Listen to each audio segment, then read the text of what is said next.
ശാസ്ത്രരംഗം പ്രതിദിനം വളർന്നുകൊണ്ടിരിക്കുന്ന സാഹചര്യമാണ് ഇപ്പോൾ നിലനിൽക്കുന്നത്. ഇതിനോടകം തന്നെ നിർണായകമായ നിരവധി കണ്ടുപിടുത്തങ്ങൾ ഈ മേഖലയിൽ ഉണ്ടായിട്ടുമുണ്ട്.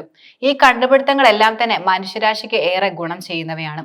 മാറിയ കാലത്ത് ഇപ്പോൾ ഗവേഷണങ്ങൾ നടക്കുന്നത് പ്രധാനമായും മരിക്കാതിരിക്കാനുള്ള മരുന്ന് കണ്ടെത്തുന്നതിന് വേണ്ടി എന്നതാണ് യാഥാർത്ഥ്യം. കാരണം മരണത്തെ തടയാനാണ് ഈ ആധുനിക കാലത്ത് ഒരു മാർഗവും ഇല്ലാത്തത്.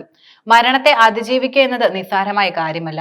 സാങ്കേതിക വിദ്യകളും മറ്റും ഇത്രയേറെ പുരോഗമിച്ച ഈ ലോകത്ത് മരണത്തെ അതിജീവിക്കാനുള്ള മരുന്ന് കണ്ടുപിടിച്ചാൽ അത് വലിയ നേട്ടമായിരിക്കുമെന്നതിൽ യാതൊരുവിധ സംശയവുമില്ല. മാത്രമല്ല, റിപ്പോർട്ടുകൾ സൂചിപ്പിക്കുന്നത് ഇതുമായി ബന്ധപ്പെട്ട ഗവേഷണങ്ങൾക്കായി ലോകമെമ്പാടുമുള്ള ശതകോടീശ്വരന്മാർ കോടികളാണ് നിക്ഷേപിക്കുക എന്നതാണ്.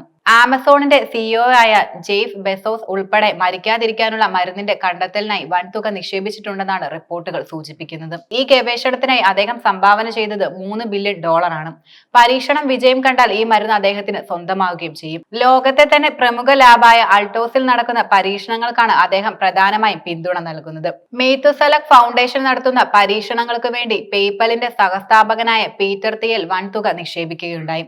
അസുഖങ്ങളെ പ്രതിരോധിച്ച് ആയുർദൈർഘ്യം വർദ്ധിപ്പിക്കുന്നതിനുള്ള മരുന്നിനു വേണ്ടിയാണ് ഇവിടെ ഗവേഷണങ്ങൾ പ്രധാനമായും നടക്കുന്നതും പുരോഗമിക്കുന്നതും. ChatGPTയുടെ നിർമ്മാതാവ് സാം അൾട്ട്മാൻ റെട്ടോ ബയോസയൻസിൽ നടക്കുന്ന ഗവേഷണങ്ങൾക്കായി $180 മില്യൺ നിക്ഷേപിച്ചിട്ടുള്ളതായിട്ടാണ് റിപ്പോർട്ടുകൾ വെളിപ്പെടുത്തുന്നത്.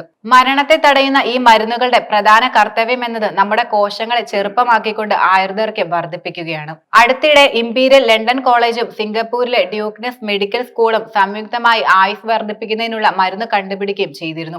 ഈ മരുന്ന് എലികളിൽ പരീക്ഷിച്ചപ്പോൾ ഞെട്ടിക്കുന്ന ഫലമായിരുന്നു പ്രധാനമായി ലഭിച്ചത്.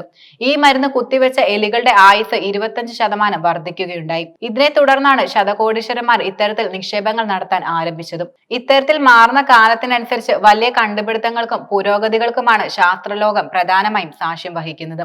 സമ്പന്നരായിരിക്കും അതിൽ കൂടുതൽ നിക്ഷേപങ്ങൾ നടത്തുന്നതും. തുടർന്ന് സാങ്കേതിക വിദ്യയുടെ മറ്റും എല്ലാ വശങ്ങളും ഉപയോഗിച്ചുകൊണ്ട് മരണത്തെ അതിജീവിക്കാനുള്ള മരുന്ന് കണ്ടുപിടിക്കുമോ എന്ന് വരും കാലങ്ങളിൽ അറിയാം.